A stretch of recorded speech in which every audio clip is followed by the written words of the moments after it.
को होते हैं और एक बेटी का वास्तविक स्वरूप, उसका दिव्य चरित्र श्री रामचरितमानस के अंतर्गत कितना विलक्षण है, हम लोग दर्शन करेंगे। और दृश्य उस समय का है कि जब भगवान श्री सीताराम जी महाराज चित्रकूट की पावन भूमि में दिव्य कुटिया का निर्माण करके दाम्पत्य जीवन का मंगलमय निर्वाह कर रहे हैं, तो भरत जी के सहित अयोध्या के सारे समाज का वहां पे पदार्पण हुआ।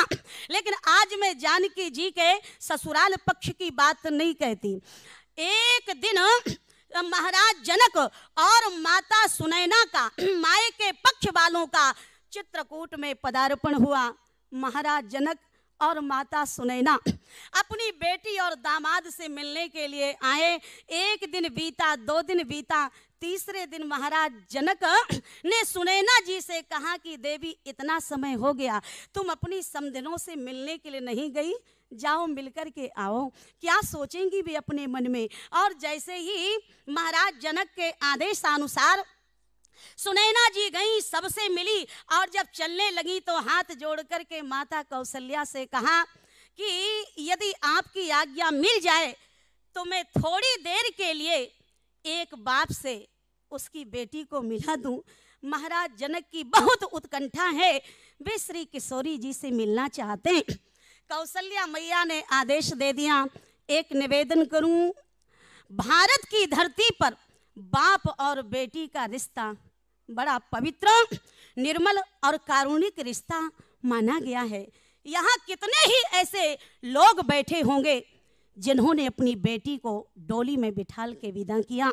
आज मैं आपसे एक बात पूछना चाहती हूँ, अपनी छाती पर हाथ रख के कृपा करके एक बात बताना, यहाँ बैठे ऐसे कितने पिता हैं, कितने बाप हैं जिन्होंने अपनी बेटी को दुल्हन का जोड़ा पहना के डोली में बिठाल के ससुराल भेजा हो।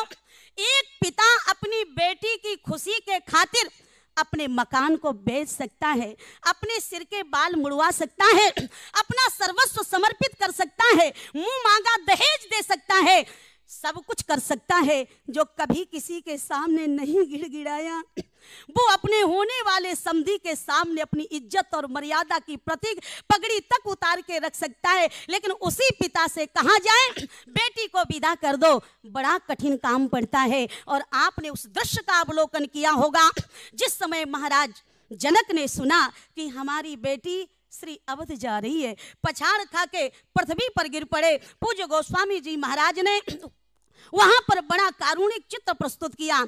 और एक बात कहूं, बेटी की विदा बड़ी करुण होती ही है।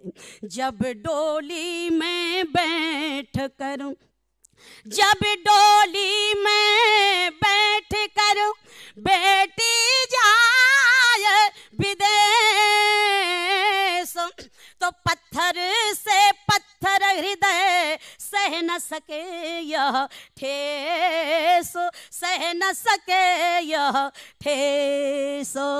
पिता की आत्मा होती है बेटी, वो सब कुछ बर्दाश्त कर ले, उसकी विदाई सहन नहीं कर सकता। और महाराज जनक ने जब सुना बेहोश हो गए, मूर्छित हो गए। होश आया, उठ के खड़े हुए, जानकी जी को पकड़ा, छाती से लगाया, लीन लाय, लीन लाय उरराय जानकी, मिटी महामर जाद ज्ञान की, समझावत समो सचिव सयाने, लेकिन कीन बिचाराना अब सर जाने, कीन बिचाराना अब सर जाने। समय पूर्णता की ओर है।